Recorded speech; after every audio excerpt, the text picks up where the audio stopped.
Okay, here we go. Chapter 10, the Sefer of the Yanuka, Pathways of Prayer and Attachment. This is one of my favorite pieces, so let's go. Ikar Tvilo, Yal Yidei Shad the Meir Main of the Shamayim Venoisit Tvilasu Levairo.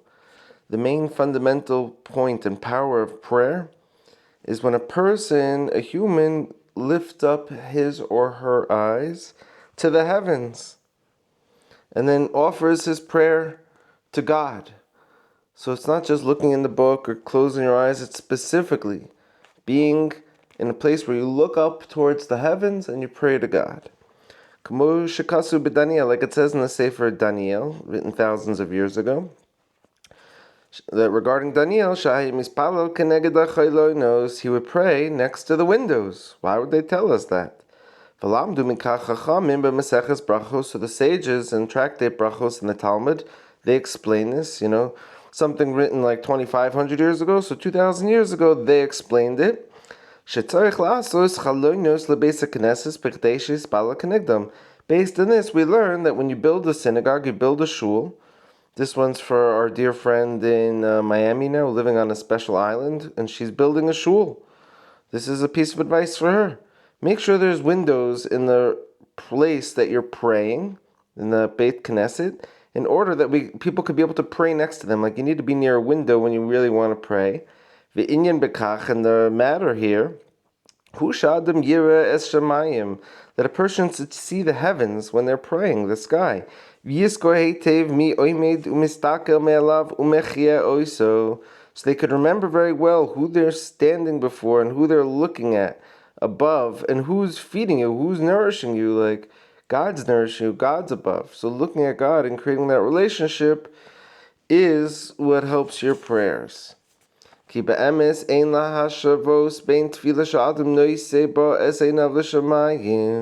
in reality and truth, there's no difference. It's not equal. What? Someone who prays, a human who prays and lifts up his eyes towards the heaven, it's not equal to what? The bein tefillah sha'adam lo mabit bashmayim, to a prayer when someone doesn't look up to the heavens. Those two prayers aren't equal. So if you're like, I close my eyes, I'm looking in the siddur, that's great, and that's called prayer. But it's not as powerful as when you look up towards the heavens with your eyes. And when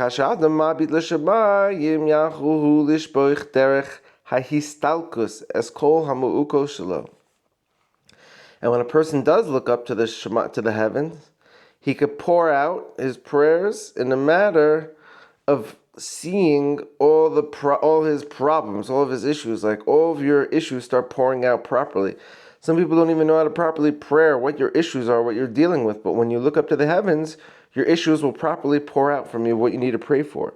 This kol halev shelo, and your whole heart will pour out. Rak derech hariyah, just only through this pathway of seeing.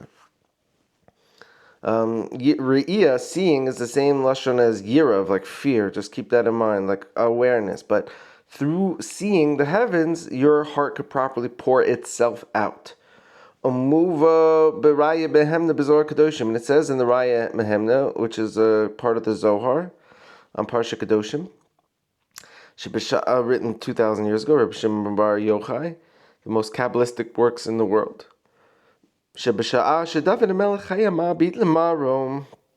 When King David would go and look up towards the heavens, hayu einav kamo avne belistaros. This is a new word, a new Hebrew word for me, and new Hebrew word for most of us non-Israelis. His eye, when he would look up to heaven, his eyes would be like the rocks of the catapult. You know these catapults where they like fling rocks to other enemy armies, these big boulders that they shoot at each other? His eyes would be like catapult boulders, catapult rocks. And with these catapults that he was sending to the heavens, God was not able to, as it says, as if, like we don't even understand what it means, God's not able to. God could do anything, but it's as if God's not able to make decrees, evil decrees, and like bring punishments down, and like he was able to stop God's harsh punishments and decrees with his eyes. David mevatlam, and King David would cancel God's decrees. If God's like, oh, you're worthy for this punishment, or you're worthy for this suffering, you did this, and the karmic system's gonna get you, King David can cancel those decrees just by looking up at the heavens and pouring out his heart. Do you realize the nuclear weapon power I'm telling you that the Yanuka is telling us over here? This is insane, guys and girls. Let's go. Let's use our power of prayers. Let's look up to the heavens. Pray for each other. Everyone pray for me that I get rich, so I'll share my money with all you. And I'll pray for you that you guys get rich and you'll share your money with me. We should all be getting rich and sharing our money with each other and buying farmlands in Israel and building eco-villages and slip and slides and put up batches of wine. Like, come on, guys. Let's pray for the right things, for the things that we need. Obviously for world peace and no suffering, but, we got to get back to the homeland. The Kasav Rabbeinu Arizal B'Shar Ruach HaKodesh, and the Arizal, the greatest Kabbalist in the last 1,500 years, who knows, 1,000 years, happens to be the Yanuka.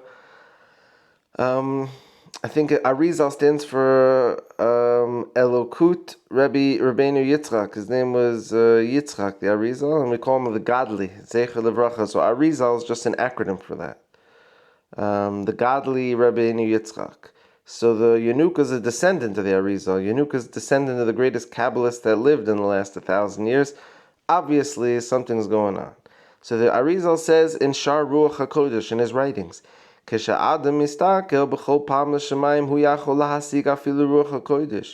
that a person, if he looks up even once to the heavens, it's possible that he could receive Ruach HaKodesh, divine wind, divine inspiration. Like the thoughts that you have are straight from God, they're divine. You can look up to the heavens and pray, your thoughts may become divine thoughts. Umuva b'Sefer Midot, and it's also brought down in the writings in the Sefer Hamidot. That through looking up towards the heavens in prayer, a human can cancel out his or her ego. And we know the ego is the death of us. And you want to cancel it out, just look up towards the heavens.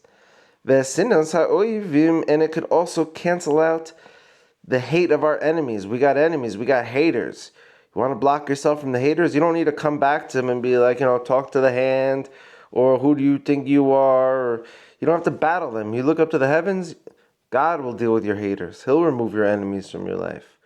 And